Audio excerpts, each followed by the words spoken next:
পশ্চিমবঙ্গের সমস্ত ভোটারদের জন্য গুরুত্বপূর্ণ আপডেট।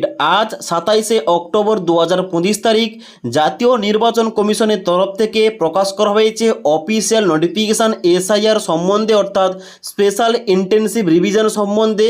মানে আমাদের পশ্চিমবঙ্গ রাজ্যে শুরু হতে চলেছে ভোটার ভেরিফিকেশান প্রক্রিয়া, যার জন্য অফিসিয়াল নোটিফিকেশান অনুযায়ী এখানে কিন্তু ভোটার ভেরিফিকেশন চালু হচ্ছে আগামী 4 নভেম্বর 2025 তারিখ থেকে এবং চলবে 4 ডিসেম্বর 2025 তারিখ পর্যন্ত। এবং তারপরে এখানে রিঅ্যারেঞ্জমেন্ট হবে এবং তারপরে আপডেটেশন হবে, তারপরে ড্রাফট রোল প্রকাশ করা হবে 9 ডিসেম্বর 2025 তারিখে।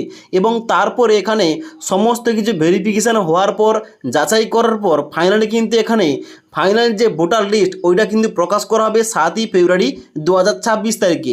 এবার এই সংক্রান্ত আরও গুরুত্বপূর্ণ তথ্যগুলি বিস্তারিতভাবে জানার জন্য আমাদের examrasta.com তোমরা ভিজিট করতে পারো।